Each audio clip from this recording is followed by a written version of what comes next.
Hello my dear friends and welcome to the final breakdown for Skeleton Crew Season 1, the big finale, Episode 8, The Real Good Guys. This episode gave us so much, so many big reveals, so many questions answered, and it was probably the most fun, action-packed Star Wars finale we've had in a few years. I'm so excited for Andor Season 2, but I've got to be honest guys, I'm so deflated this show's come to an end. I wanted more. I want more. I want to know what happens to Jod, and what's going to become of Palpatine. For this episode breakdown guys, I'm just going to be candid with you, just give you my raw, honest thoughts, and we're going to talk about some of those massive aforementioned reveals. So no more jibber jabber, let's dive straight in. So right off the bat, it's really refreshing to have a Star Wars show that didn't kill off the antagonist, but also didn't give them a redemption. With Jod, we don't really know what his future holds, and so there's a part of me that's a bit disappointed that we didn't get some kind of post-credit scene, any kind of indication of what's going to happen to him in the future. But now that it's been left open-ended, there is absolutely potential for a second season. I assume Palpatine is going to become a member world of the New Republic, and they're going to arrest Jod. Crimson Jack was already a wanted man. But you know, while we're on the subject guys, why don't we talk about the episode's juiciest reveal right out the gate? Jod Nar Narwood was a partially trained Jedi Padawan. His Jedi Master was a woman who I think was cut from the show, because if you guys remember, and I covered this a couple of months ago, there was an initial IMDb listing for a Jedi Master called Nina Narwood, and she was played by Hayley Webb. So I assume originally there was going to be a flashback in this episode. But Jod was a poor child, found by this Jedi Master, partially trained, and he witnessed her death, probably at the hands of an Inquisitor, after Order 66. So I don't necessarily think he was trained at the Jedi Temple on Coruscant. His master briefly survived, found him, told him he had potential, trained him for some time, gave him a bit of hope, and then he saw her die. And that tragic moment was what defined Jod's future, cemented the cruelty of the galaxy in his mind. The pinprick of hope and light he spoke about, demolished. And so in this way we did finally get his backstory, and it was tragic. He mentions how his Jedi Master was ragged, like him. So his Jedi Master was definitely someone who survived the initial wave of the Great Jedi Purge. Someone who evaded the clone troopers, found her way to his planet, but was later hunted down.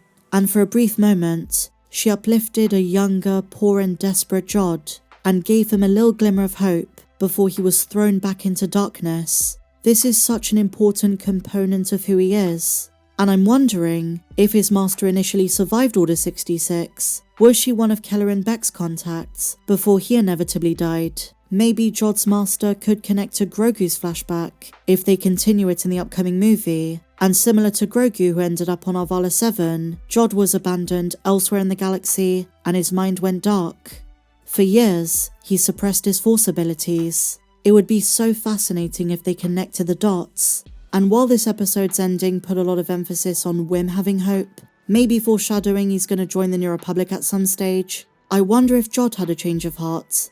He truly thought no one was coming, and so maybe seeing the X-Wings and the B-Wings, maybe something inside him sparkled, something that had been dormant inside of him for so long. But like I said, it's so interesting they went down the villain route for most of the episode, but never gave him a full comeuppance or redemption.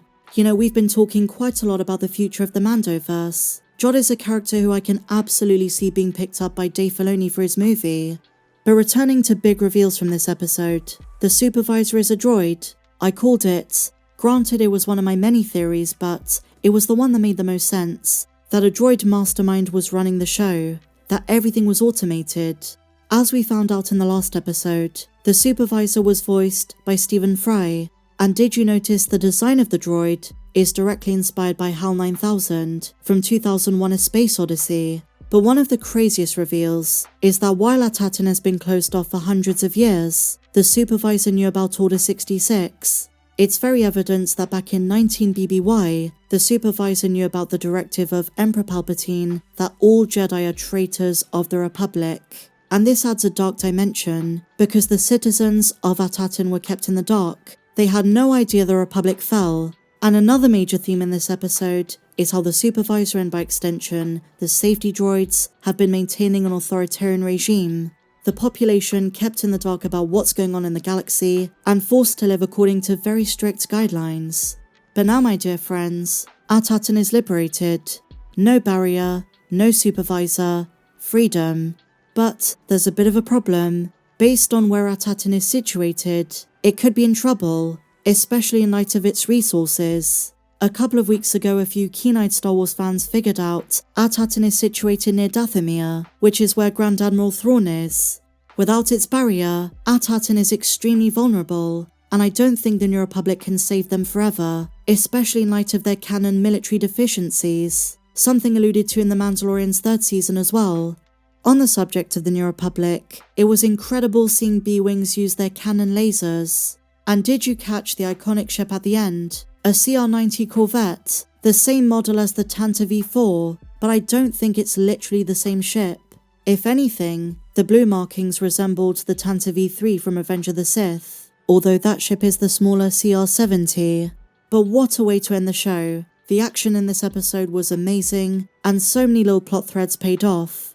I was so happy to see Neil use the Turbo Blaster, because like I said the other day, going into the finale, the one episode that really stands out as kind of irrelevant was the 4th episode on Atakran. It was a great episode, but it felt as though some of those characters and plot threads fell by the wayside in the episodes that came after it. So it was nice to see the Turbo Blaster come into play on Ahsoka and for Neil to have learned a lesson or two.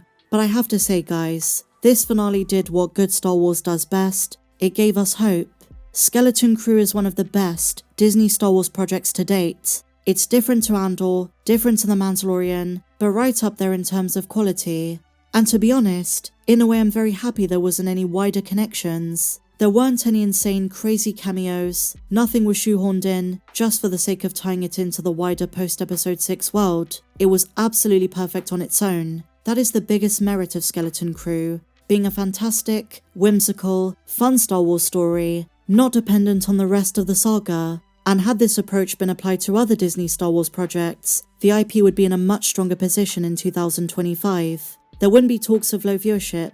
There wouldn't be as many talks of, is the franchise dead? Have fans lost interest? Those are valid questions and conversations. But this show was definitely a win. I'm really hoping more fans tune in. I'm hoping word spreads. I hope the ratings stay solid. And I hope fans go back to binge it. Because I would really love a season 2. Going into this show a few weeks ago, when the showrunners Chris Ford and John Watts were asked, are we getting a second season? We got a sense that there was hesitation and doubt. They didn't know if Disney wanted to pursue another season. And as fans, we had no idea where this was going. But now that we do, now that we know all of the children survived, and Ahsoka is part of the wider galaxy again, there is so much room for more stories. In real life, the child actors are older now, they've grown up a bit, but they can absolutely Stranger Things this. Oh, and by the way, did you guys catch the phenomenal end credits? Where has this been all season? The Jedi storybook datapad, the images of the Jedi of the past, the hidden temples, and the stories of the knights. A very poetic finale to a show that really flipped the script. The season began with sheltered, naive children who by the end of the season saved their parents and saved their planet. The skills they learnt away from the great work, away from Ahsoka, made them the heroes they deserved to be. And now we're left wanting more. I can't say it enough. Please give us Skeleton Crew Season 2. A reference you may have missed is a callback to Star Wars Squadrons. The language used by the X-Wing pilots, setting shields double forward, is a direct reference to the 2020 video game. As I usually do, I will no doubt be making more videos in the week about this episode, but for now guys, that is my raw, honest review. Thank you guys so much for watching this show with me, watching my breakdowns and reviews. If you've not done so already, please be sure to hit the big subscribe button down below. Did you enjoy Skeleton Crew? Let's have a conversation. If you enjoyed this one guys, please be sure to give me a big fat thumbs up, check me out on socials, and may the Force be with you, always.